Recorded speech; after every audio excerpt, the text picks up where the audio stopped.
Salam sejahtera dan salam Malaysia Madani. Saya ucapkan kepada para hadirin yang dikasihi. Buya Hamka pernah berkata, jangan kita menjadi seperti air keruh yang mengalir deras menghanyutkan segalanya. Jadilah seperti sungai jernih yang menghidupkan sawah, ladang dan kehidupan. Alam semesta bukan sekadar ciptaan. Ia adalah kitab kebesaran Tuhan yang terbentang luas untuk dibaca oleh hati manusia yang bersih. Seandainya manusia memahami bahasa sungai, pasti mereka akan menangis mendengar ceritanya. Oleh itu, marilah kita dengar dan hayati cetusan minda kurniaan Tuhan. Sungai anugerah Tuhan.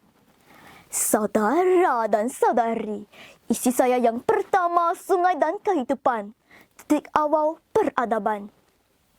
Dari sejak manusia mula menulis sejarahnya, sungai telah menjadi nadi utama kehidupan. Di Mesir, sungai Nil menjadi saksi kepada kebangkitan tamadun Fir'aun. Di India, sungai Ganges dimuliakan sebagai suci.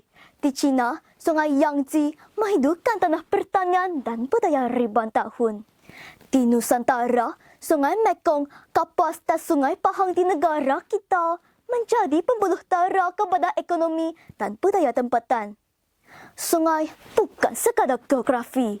Sungai adalah roh tempat, identiti masyarakat dan saksi bisu kepada sejarah manusia. Namun, mengapa kita bagusnya anugerah Tuhan Yang Maha Esa?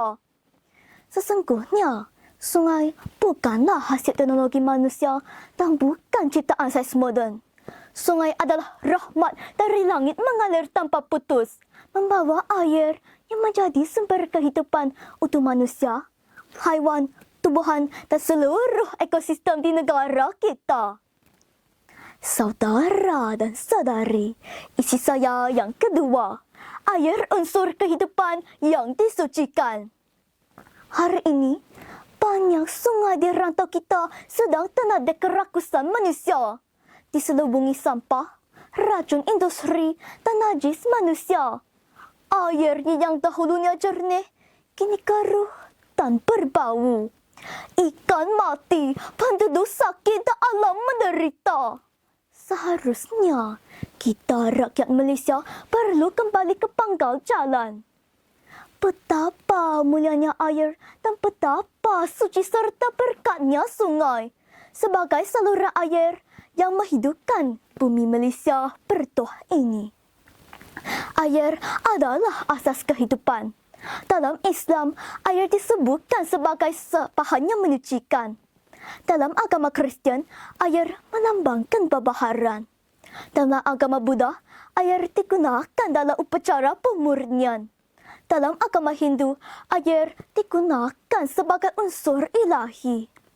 Maka, kita perlu sedari tiha sungai-sungai di negara kita. Sungai-sungai semakin tercemar. Lihatlah di Asia Tenggara. Sungai menjadi tempat buangan sisa domestik dan industri. Di benua Afrika, sungai kering akibat pembalakan dan perubahan iklim. Di Amerika dan Eropah, pencemaran mikroplastik menjadi ancaman baru.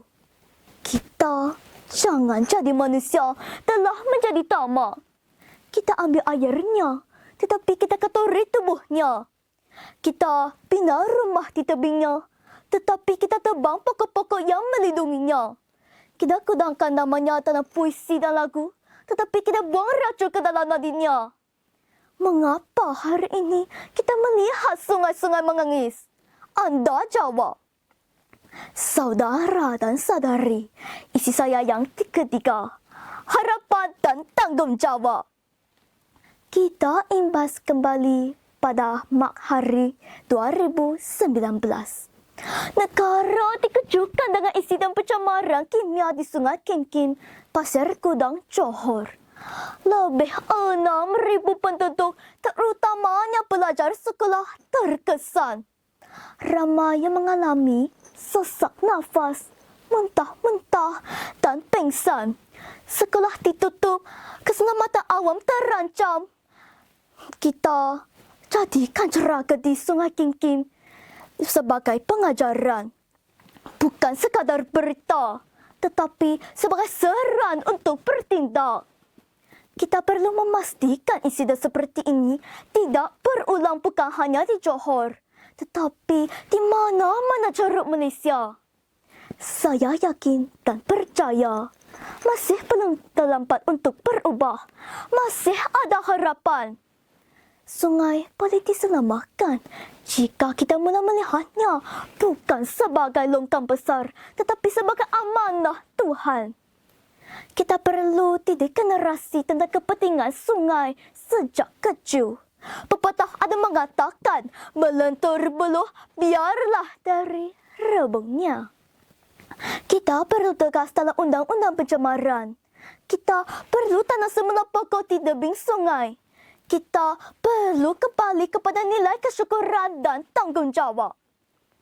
Jangan tunggu sungai kering, baru kita insaf.